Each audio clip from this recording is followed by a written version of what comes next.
Stress is not a single entity. Yeah, in a sense it is. So if you have a bridge and you put a bridge across a river, the bridge has to be able to take a certain amount of stress. And what is that? Well, that's the weight that's on the bridge. So if you have a few cars going across the bridge, no problem. What if you have a whole line of trucks that are fully loaded, with 40 tons in each truck, and they're all fully loaded, and it's just too much stress and the bridge can't handle it, so the bridge collapses because of all that stress.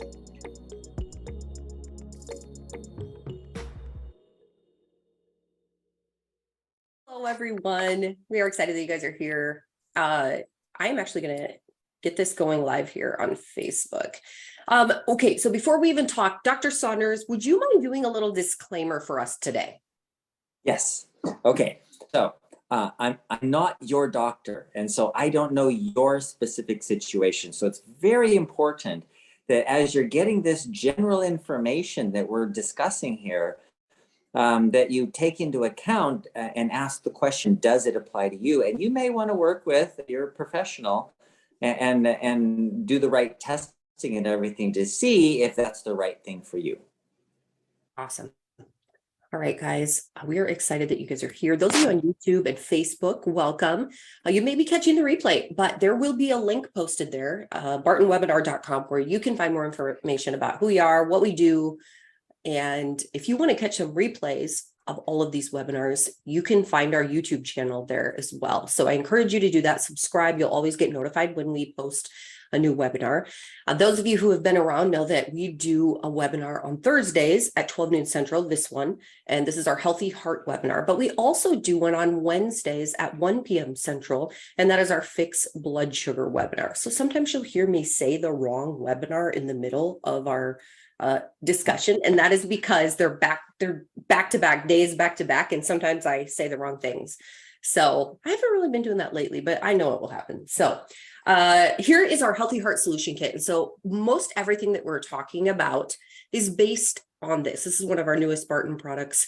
And I can't really call it a product. I call it informational packet. It's filled with really, really good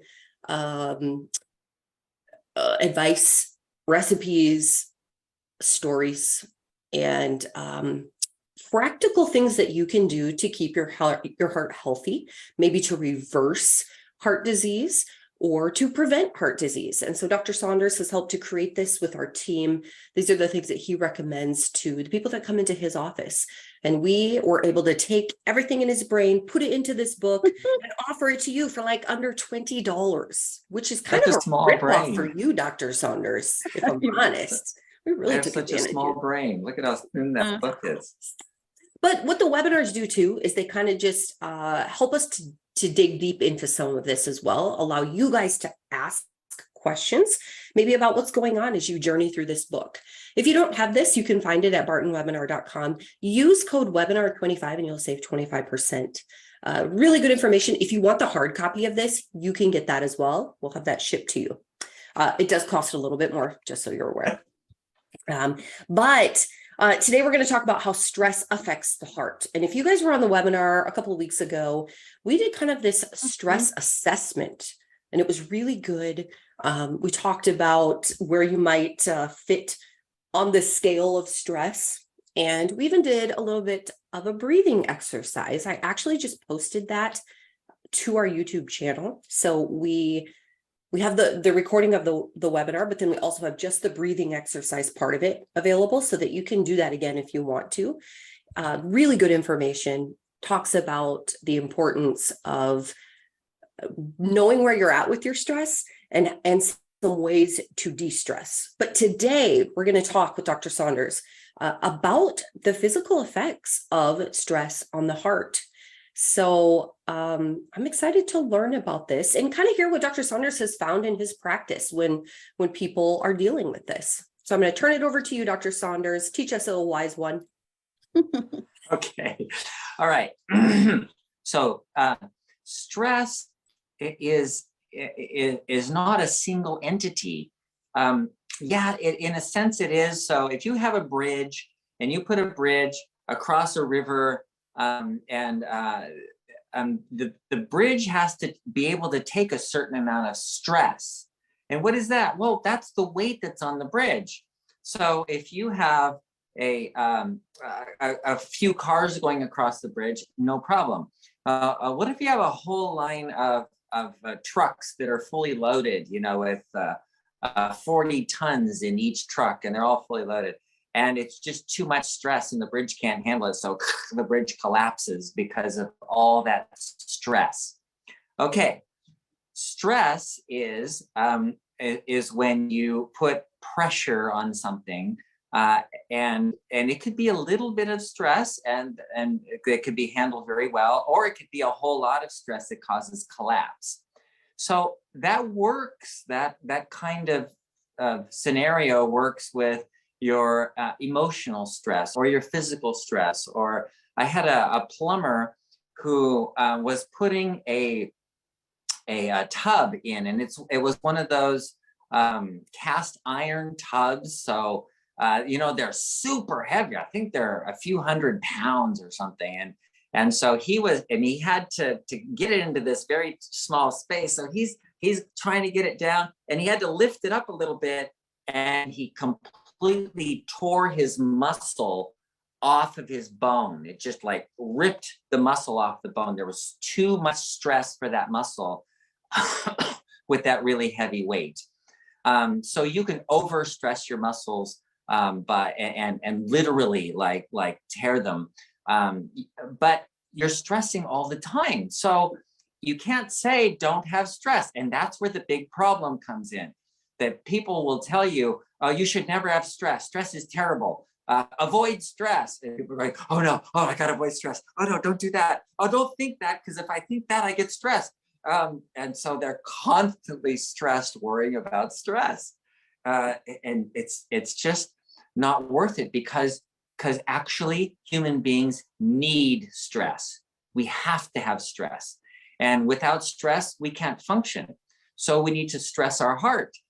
We call it cardio. So you go and work out, and you do an aerobic workout. And what you're doing is you're stressing your heart. Why? Well, that builds the heart. That's what it does. So it's good for your heart. So when you're doing other types of workouts, here's something really interesting. When people do cardio workouts, when people do aerobic, like marathon runners, for example, they get big hearts, and their hearts are big, and they beat slow. So if you listen to a marathon runner's heart, and it's beating like, I don't know, 30 or 40 times a minute, and it's going boom, boom, boom, boom, boom, boom. And you're going, okay, keep going. When I listen to the heart, it's like, don't stop. It feels like it's going to stop any second now. But that's just what it is, because they get a big heart, and it's really efficient. And so they can just, each pump pumps blood through the body, and it's just really efficient. If people stress their muscles, and they're building big fat muscles, and they're doing 10 reps with 300 pounds, and to build big muscles, then what happens is they get a thick heart that's not particularly, it's not enlarged, it's just the walls get really thick and muscular, and it goes boom, boom, boom, boom. So it beats faster, but it beats really effectively hard and gets the blood through in a different way. So you have these two hearts that are very different hearts. So now what if those guys, both of those guys, Arnold Schwarzenegger, Mr. Universe, decides he's gonna lay around on the couch for a long time and become a couch potato? What happens to that heart? Well, what happens is you have this big, thick heart that's now weak, because it's not being stressed, right? So what happens is it doesn't beat as hard, but it can't relax very well because of the thickness of the heart. So it gets what's called diastolic dysfunction, and it even can get congestive heart failure because it doesn't relax very well and it doesn't pump out a lot with each one. What about the marathon runner that decides that they're going to sit on the couch for a long time and not stress their heart? Well, then they have this big heart that becomes really floppy, and so it doesn't actually contract all the way, and so it only beats out 40%, and so then you can even get congestive heart because it's a big floppy heart. So how do you want to stress your heart? Here's how you stress your heart. Do both. So sometimes you want to work out and you want to just pump iron or do something strenuous. And then other times you want to do something not so strenuous, but it's a long activity, swimming or running or rowing that you're going to do for a long period of time. So if you alternate those kinds of things, sometimes you're stressing it a lot, and sometimes you're not stressing it very much, but for a long period of time, then you're going to get a really nice mixture of a good heart that just works all the time. And then the key is to not de-stress it, is to not lay around, is to continue stressing your heart throughout your life. So that's what you want. So what about other forms of stress? How does that work? Well, I had a patient in my office today, and he's had cardiac bypass surgery, two bypasses, and then that was 20 years ago. And then recently he had a stent put in, and he feels terrible. So what's wrong with this picture? What's going on? His cholesterol was fine. It was perfectly normal. The cholesterol, remember, we know that cholesterol doesn't cause heart disease, but that's not an issue. So what is it? Well, there's a certain kind of stress, emotional stress, controls your autonomic nervous system in the brain. So your autonomic nervous system controls every inch of your body except your brain, actually. Well, it does control your brain, but indirectly. So every inch of your blood vessels can be closed or opened. So let's say you're going out running, and you go out running and your legs need extra blood flow because you're running. How does that happen? Well, your autonomic nervous system in your brain sends a signal down there to dilate the blood vessels and allow more blood to flow into your legs so that your legs get more blood flow. And guess what? Your heart is also controlled.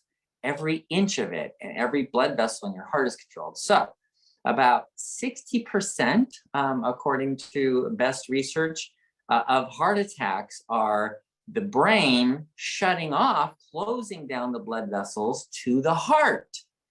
Why does that happen? Well, that's where we get into the stress part. People literally do die of a broken heart. It happens. How does that happen? Well, the autonomic nervous system is controlled by your emotional area of your brain. So in the limbic system, you have this, the part where you feel the emotions controls how blood flow happens in your body. And so people who get a broken heart emotionally can also get then spasms of their arteries in their heart and cause literally a heart attack. So that's one type of stress, the emotional stress that can produce heart disease. And we call it Prinzmetal's angina. There's also Takotsubo syndrome, which is where the blood vessel constricts and shuts up the blood flow to one part of the heart, so the heart gets kind of a strange shape when they look at it, the shape of the heart. And then there's other forms of stress, other ways that we can stress the heart. One of them is diabetes. Diabetes stresses the heart because when you have insulin resistance, you don't get blood sugar across the membranes very well. And so you actually lose mitochondria, you lose heart function. So you can get congestive heart failure from that. You can have viral infections that affect the muscle of the heart, and they get into the muscle doesn't work very well. So that's called cardiomyopathy. A lot of people, because of the COVID-19 vaccine, got cardiomyopathy, and these were generally young men. And why it was young men, no one's quite sure, but it seems to have something to do with testosterone. So these young men, because the vaccine was telling their body to make the spike protein, and the spike protein is toxic to the arteries.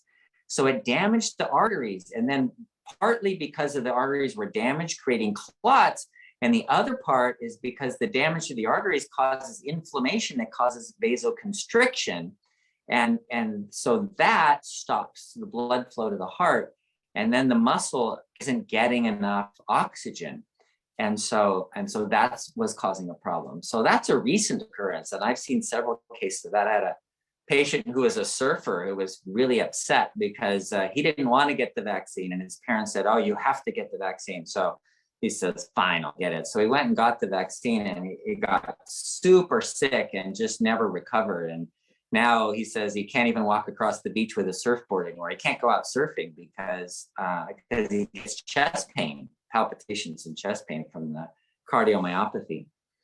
So that's another way to damage the heart.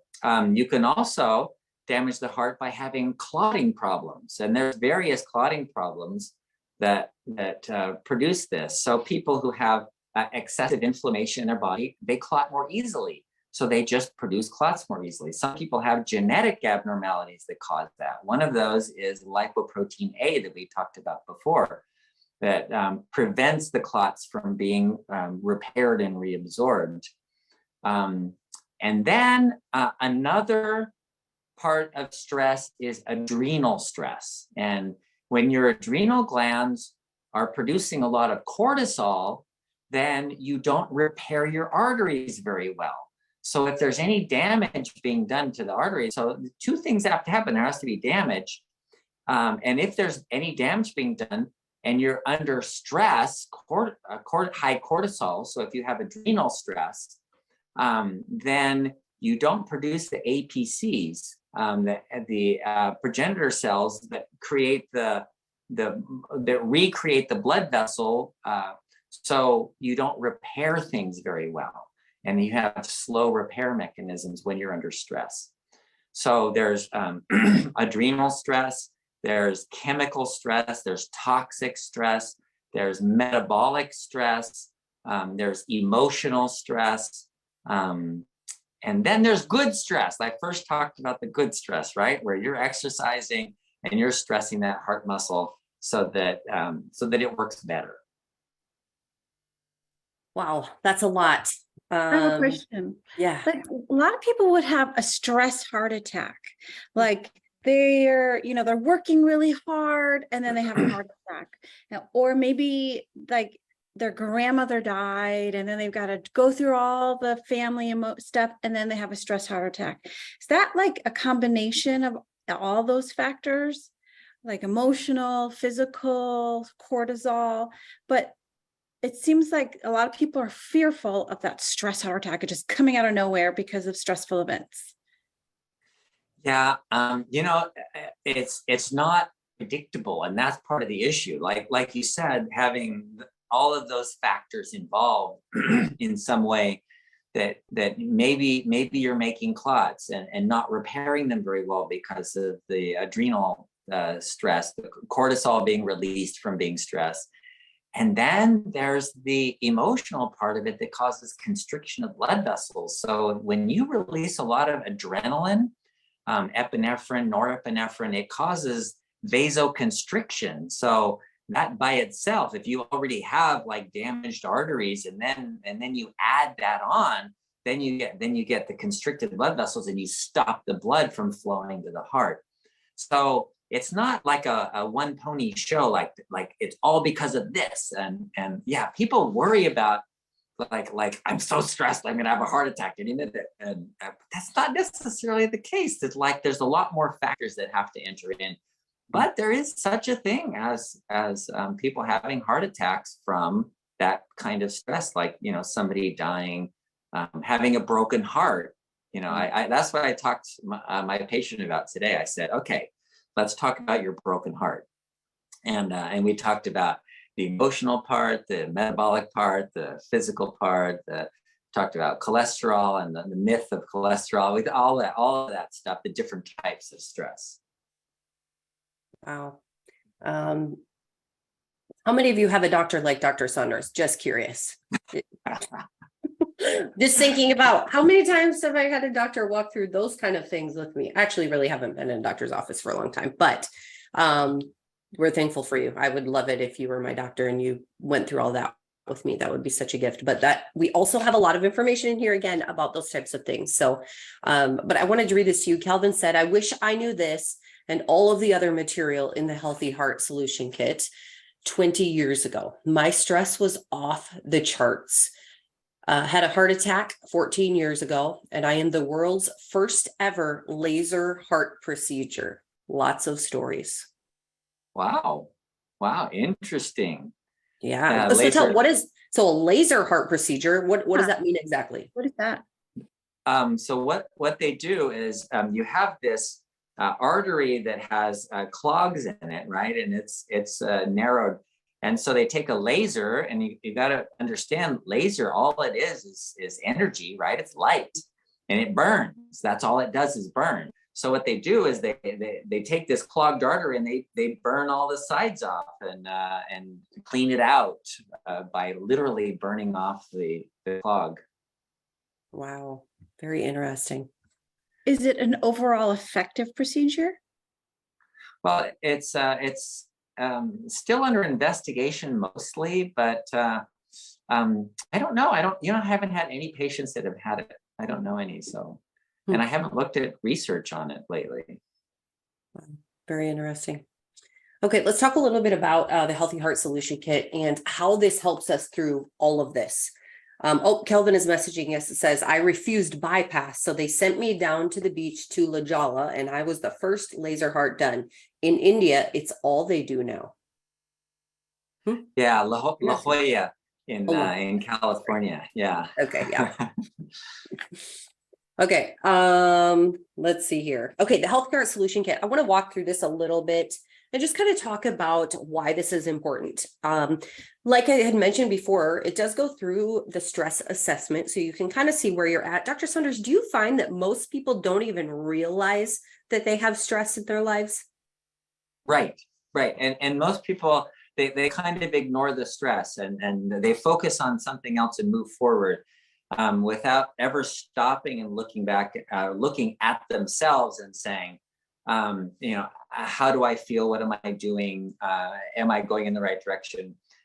Because the mind can focus on just one thing. And there are a lot of people, like the guy I talked to today was not even aware of anything about how stress affects heart disease.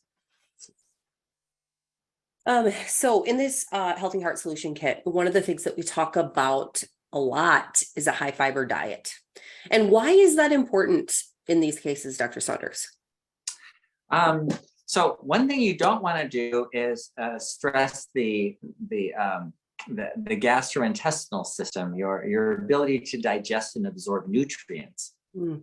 And one way to reduce all of that is to have good bacteria growing in your intestines.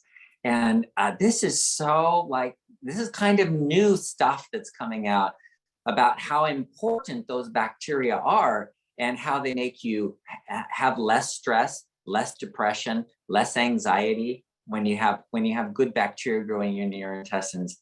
And you also need all those nutrients. So you have to have good fiber to help your bacteria to digest your food properly, well, your enzymes to digest your food properly, and then absorb those nutrients so that you have good nutrition, low inflammation, and good bacteria growing in your intestines. So that's why we talk a lot about it, and we talk about how important that is. Okay. Also, I'm going to mention Barton Nutrition. That is the website that you guys are going to want to go to for any of our products. I get asked this a lot, so I'd like to mention it on the webinar. And actually, I'm going to share my screen if I always am not sure if I remember how to do this. So here we go. Here is Barton Nutrition. You can see all of our products are listed here. Hold on one second. There we go.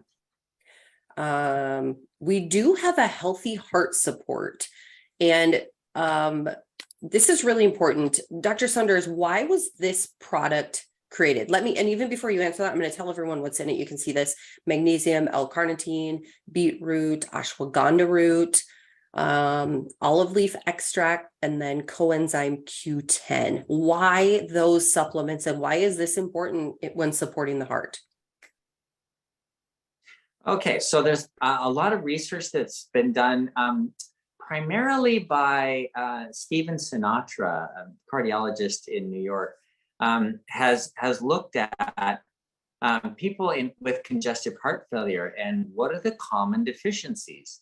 And the common deficiencies were magnesium, coenzyme Q10, L-carnitine, and D-ribose. Ribose is a sugar, and most people never heard of that as a supplement.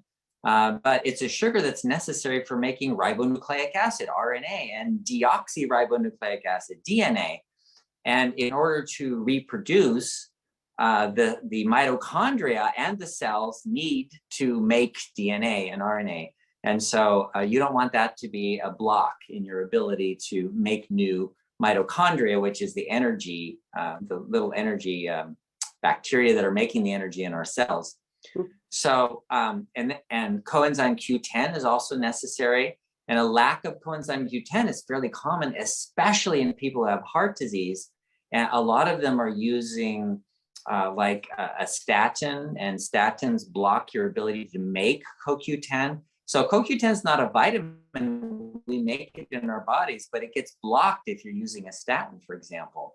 So you want to put that. L-carnitine helps you use fat for energy. And a lot of people, even though we make it in our bodies and it's in food, a lot of people don't eat the natural foods that contain L-carnitine.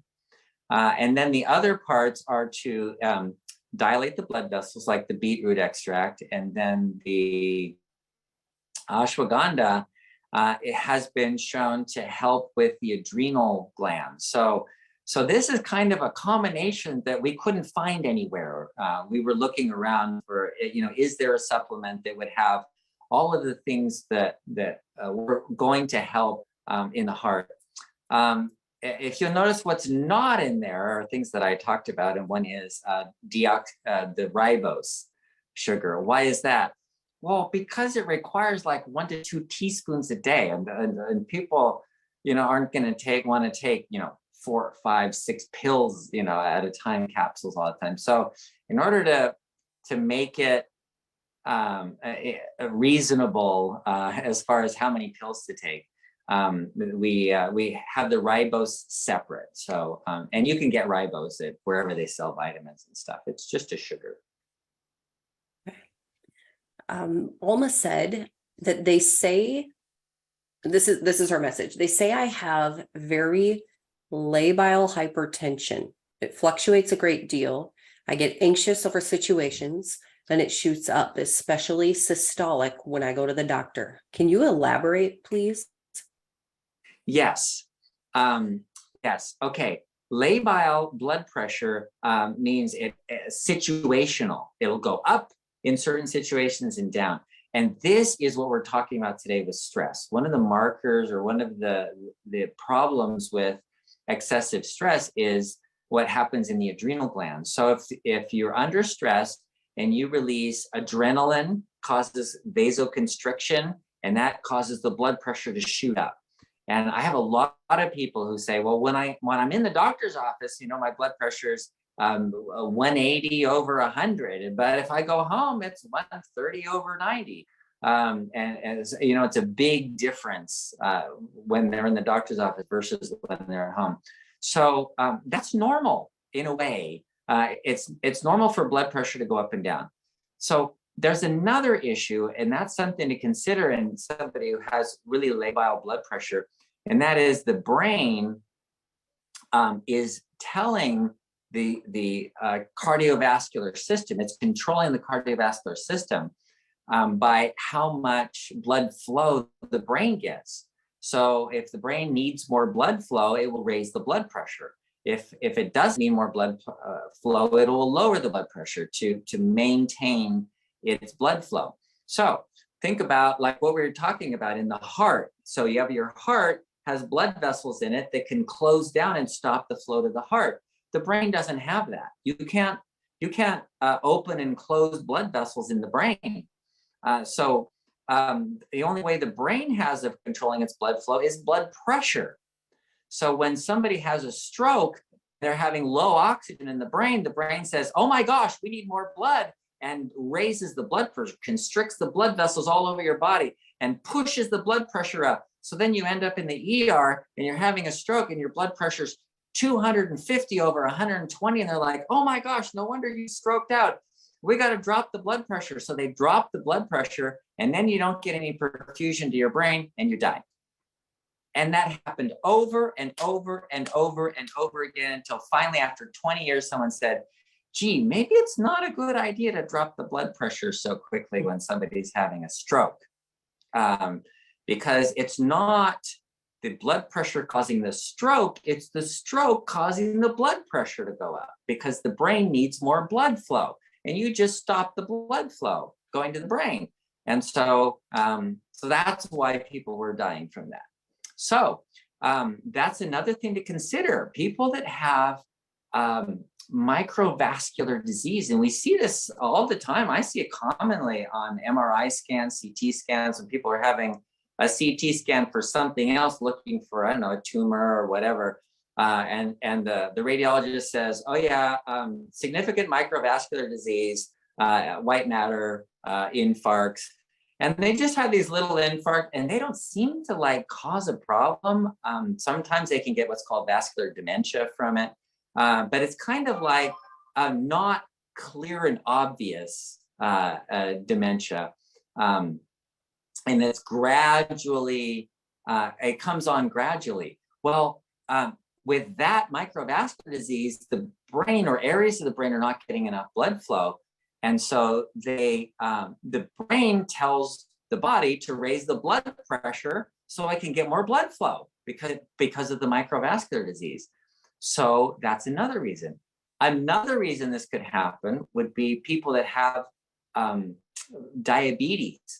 So it's not just diabetes, when they have insulin resistance. So if you have insulin resistance, then you don't get sugar through membranes very easily. And so your brain is starving for sugar.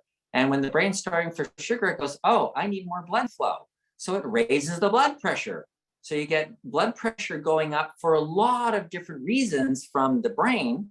And then you have the other ones from the autonomic nervous system and the adrenaline from your adrenal glands.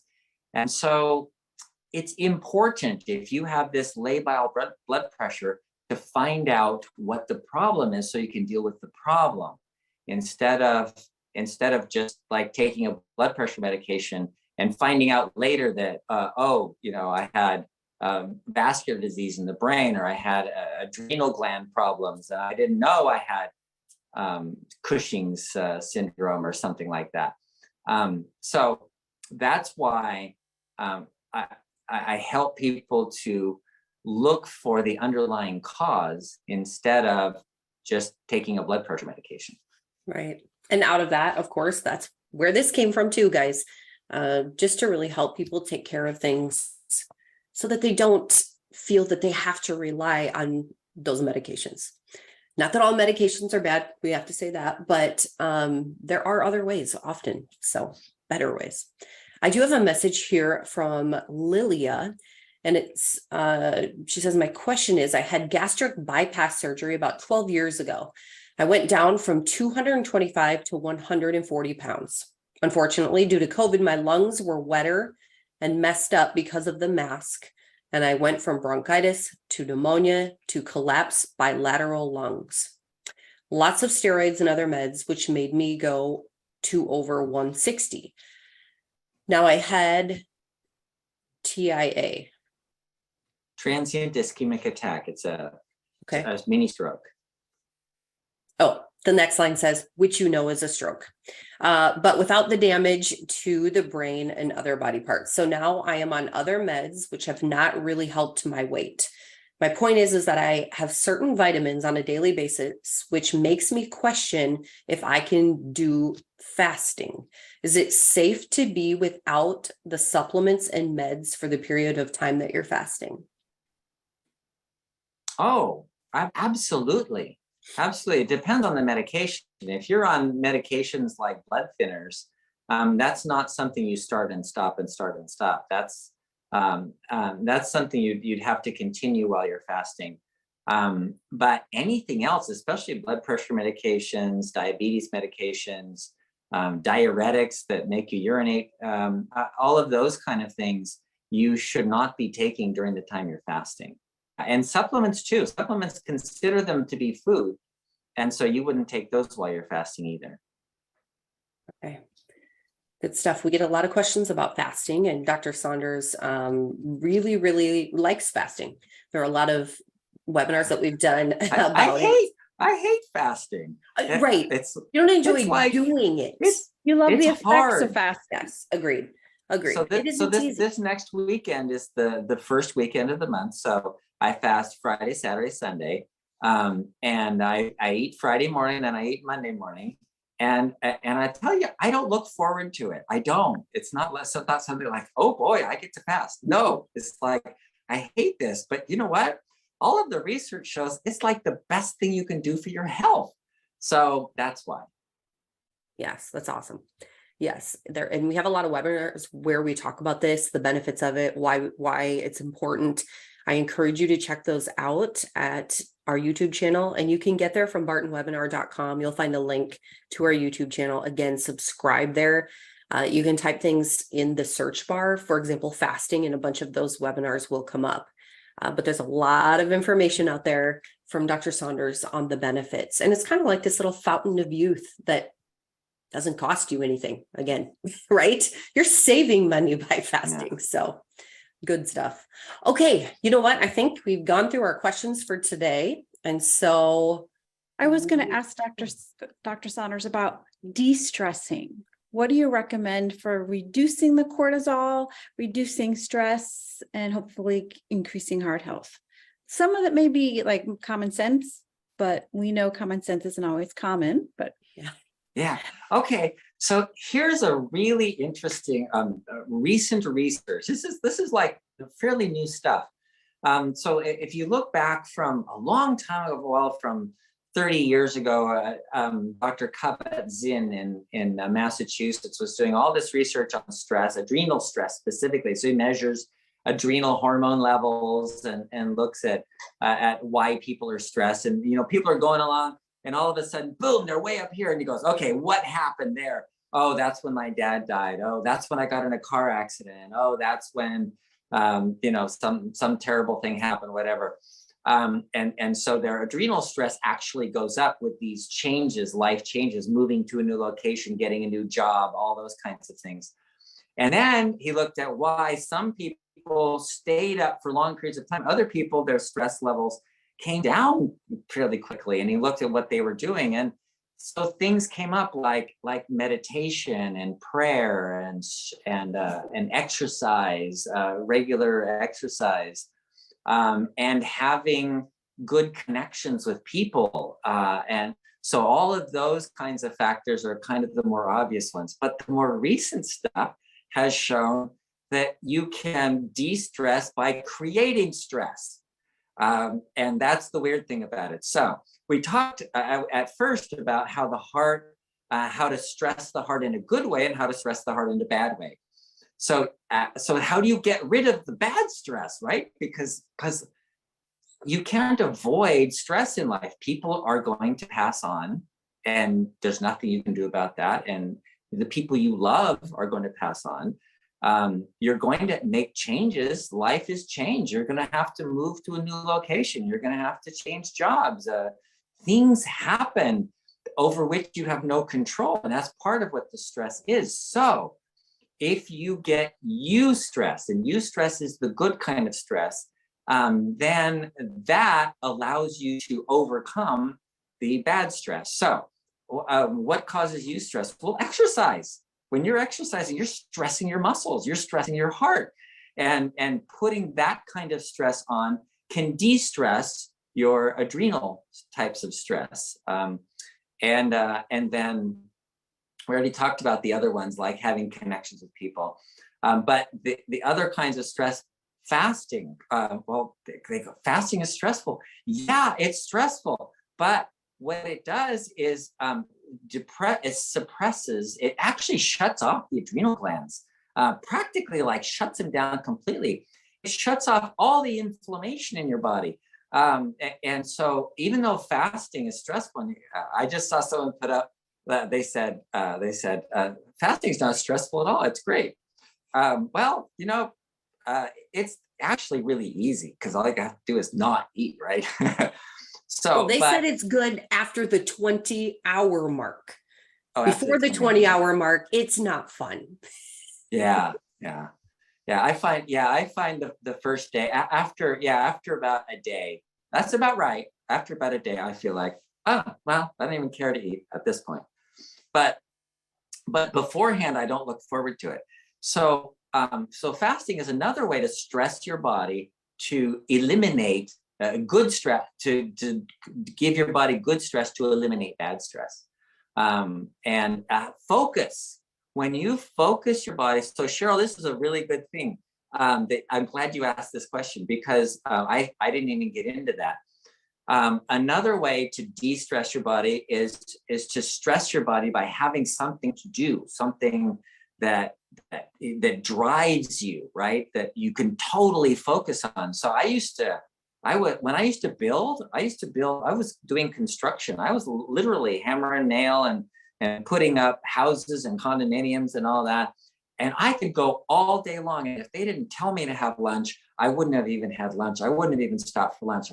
Because I'm so focused on, I got to get this up. I got to get this wall up. I got to get connected up there and jumping up and down. And I was so focused that I forgot about all of the other stuff, whatever else in my life was going on. So some people, they do art and they, painting or quilting. I have somebody that uses a needlepoint and is just focused on needlepoint. So it can be all kinds of things, whatever you focus on. When you focus your mind, that is a de-stressor too. So Cheryl, that was a great question. I think people should put in the comment sections what they focus on to help. Like exercise might be common, but like it'd be interesting to know what people do because people are unique. I'm very curious to know. Calvin says, by all means, stay busy. Helps to have a purpose in life. But what do people focus on? Gardens. I find after I go to work, after I finish work, I go there's two things involved. Grounding, putting your feet or hands in the dirt, helps sort of neutralize ions, but then it helps focus off of work onto something else. So that's something I do to help focus and de-stress is garden. Yeah, that's awesome. I actually did some grounding this morning, just walking around my house. I live in town now, and I'm sure all of my neighbors are like, she's kind of weird. I was doing these calf raises out there, walking around my house, but yeah, I agree. Teresa says writing, studying, reading, chasing my grandson. That's funny. Trisha said, I'm doing intermittent fasting. I should not be taking medications and supplements during the fasting hours. It's okay to take them during the eating window. That makes sense. Yeah. Correct. Yeah. Yeah. All right. All right. Okay. I think that's it for us today, you guys. Thank you so much. Dr. Saunders, thank you so much for joining and teaching and just doing all the research on this stuff so that we can stay healthy. Mm-hmm. We appreciate you. Yes. That's my objective is I want to be still active and alert in my hundreds. And so I research this for me and then I can give it out to you guys. Just that it's free. Yeah. Talk is cheap. Well, thank you. We really do appreciate you. We'll see you next week, Dr. Saunders. Bye. And Again, I'm just going to remind you guys, bartonwebinar.com is the hub for all information about these webinars and our products, and use code webinar25 to save 25%. If you get to our YouTube channel, again, subscribe so that you don't miss any of those replays or any of the information that we put there, because there's a lot of good stuff that happens there. Let's see. Eric says baking and praying and meditating and worshiping the Lord Jesus Christ as our Lord. Let's see. Terry, thanks for all the good information. You're so welcome, you guys. Come back next week. If you haven't subscribed for this webinar, do that at bartonwebinar.com. You can do both of our webinars if you want to hop on and learn a little bit more about type 2. It's not, I mean, it is type 2 specific, but you're going to learn a lot of information just about health in general. And so there's a lot of good stuff there. And the majority of the world has type 2 or is pre-diabetic. So it's good information either way. Or So, you know someone who does. yeah. Good stuff. All right, you guys. Thanks so much. Thank you, Cheryl. Thanks, Leslie. Yeah, All we'll right, see you see you guys next next week. Bye. Bye.